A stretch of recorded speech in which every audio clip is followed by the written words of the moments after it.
Hey guys, so today I'm going to be talking about The Girl Who Waited and The God Complex. I decided to do these two videos together because I feel like like, they have a lot of thematic relevance, mostly concerning Amy's character arc.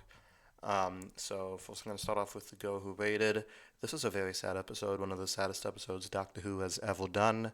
Um, along with maybe Journey's End or Consent, I'd say. But this one was so sad. So like the doctor and the Pons go to this futuristic white void where Squidward wanted to be alone, and they some timey-wimey shenanigans ensue. So the Doctor and Roy are separated from Amy, but Amy grows old like very quickly. Well, like for her, it's been like 30 years. But for the Doctor and Roy, it's only a few hours. So she grows old like super fast, and the Doctor and Roy don't.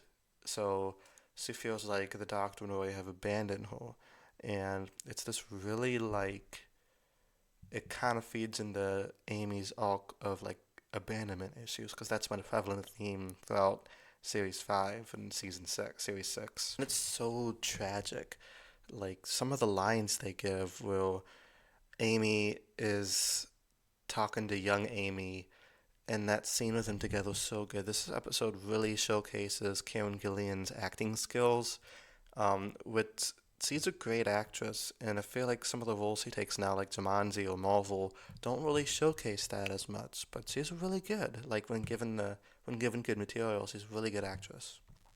The dialogue is tragic too. Like when she's talking to when she's talking to her about how much she loves Roy, and it shows that she really does love him, just in a different way from the way Roy loves her. She, she spent her life very like afraid of commitment, but you see now, like especially in Series 6, and her when she grows older, she admits to herself like how much she really does love him, and it's sad. And my favorite line is when Roy said he's not upset that she grew old, she's upset they didn't grow old together. That's heartbreaking. That's so heartbreaking. And when she really wants to get into TARDIS with young Amy, but the doctor's like, you can't because there can't be two Amy's in the TARDIS for some reason. And Roy has to decide which Amy to save, and he tells the doctor, "Stop! Don't make me become you." Roy's such a great actor, like such a great character. And whoever wrote this episode, their dialogue was on point. It was amazing.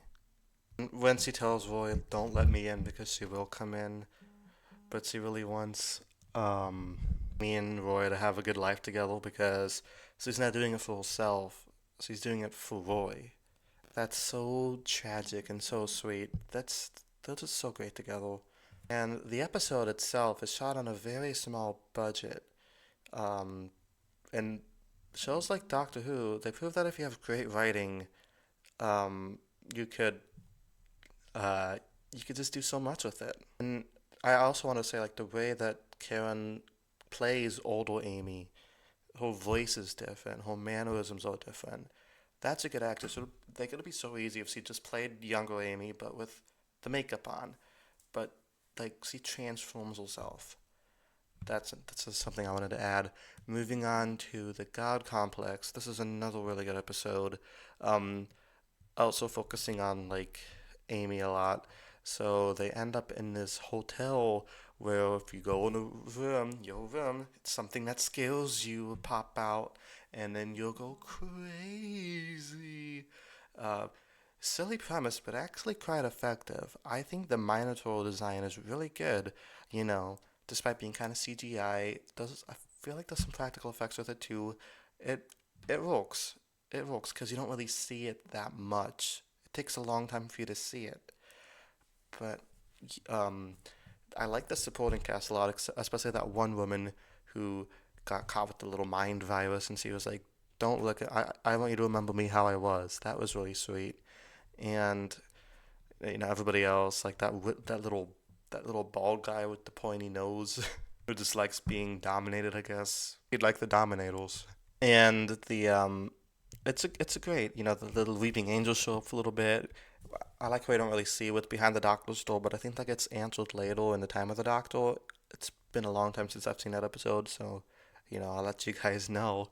Um, but the big emotional crux is when Amy's feel is herself, waiting for the doctor being abandoned again. So that's two episodes in a row about Amy's abandonment issues.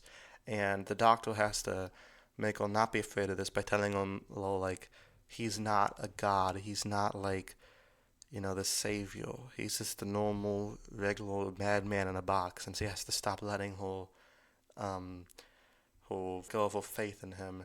That's such, that is such a good scene between the two. And I like how it phases from Karen Gillian to Caitlin Blackwood's Amy. It's just such a great scene, and it kind of encompasses well how far they've gone together to this point. It's a really good scene. The music kicks in. Maury Gold shines this episode. The life and death of Amy Pond is one of my favorite tracks he's ever done for the show. Doctor decides to drop them off because he realizes he loves them too much to keep traveling with them. And it's a really bittersweet ending for them. And I kind of wish this was their last appearance after season 6, that they weren't in season 7. Because for those who've seen season 7, the Doctor's feels do come true, kind of. Um, but this would have been a nice place to leave the characters and maybe introduce Clara at the beginning of season 7. But anyway, who cares? This was a really great episode, as with the Girl Who Rated. Really great episodes. Um, brings a tear to my dark soul. So let me know what you guys thought of them down in the comments below, and I'll see you guys next time for the James Corden episode for Leah Do. Till then, peace.